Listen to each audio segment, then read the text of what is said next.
আসসালামু আলাইকুম। আশা করি সবাই ভালো আছেন।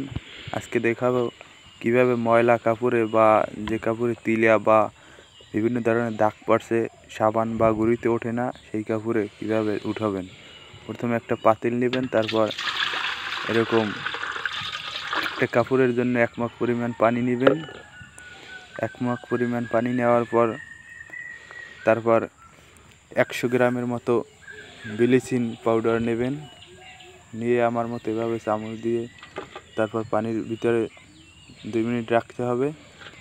তারপর তার সাথে কিছু সোডা নিতে হবে, 50 গ্রামের মতো এই বিলাতি সোডা নিয়ে তারপর এটাকে পানির ভিতরে ঢালতে হবে।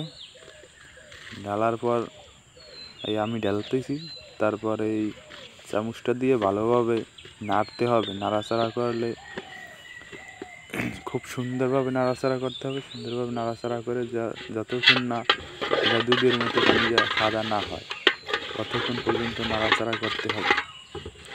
আমার মতো আপনারাও এরকম নাড়াচাড়া করবেন। একটা চামচ বা অন্য যে কোনো দিয়ে হাত দিয়ে নাড়াচাড়া করলে হাতে সমস্যা হতে পারে, যেহেতু ব্লিচিং পাউডার। এই দেখতে পাচ্ছেন আমার জামাটা অনেকগুলো তিলিয়াও আছে, হয়তো ক্যামেরায় ভালোভাবে দেখা যাচ্ছে না, কিন্তু জামাটায় খুব তিলিয়া, অনেক ভরা তিলিয়া জামাটায় দেখেন। এবং কলারেও মোটামুটি বেশ ময়লা, অনেক বেশি ময়লা কলারটায়, এবং পুরো জামাটাই মোটামুটি তিলিয়া।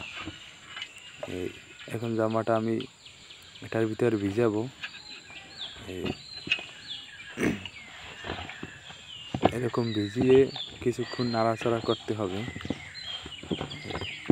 হাত দিয়ে নাড়াচাড়া করলে হাত চুলকাতে পারে বা অ্যালার্জিজনিত কারণে অন্য কোনো সমস্যা হতে পারে, তাই একটা চামচ বা অন্য কোনো যে কোনো কিছু দিয়ে আপনি এরকম নাড়াচাড়া করবেন। আমার মতো করে এরকম নাড়াচাড়া করবেন। কিছুক্ষণ নাড়াচাড়া করার পর কিছুক্ষণ রেখে দিতে হবে, এভাবে 2 থেকে 3 মিনিট, বা বেশি তিলিয়া হলে 3 থেকে 4 মিনিট রাখার পরে আপনি দেখতে পারবেন যে আমার তিলিয়া তেমন একটা দেখা যাচ্ছে না। হাত দিয়ে হালকা নাড়াচাড়া করবেন 2 থেকে 3 মিনিট, তারপর দেখবেন মোটেও তিলিয়া নাই,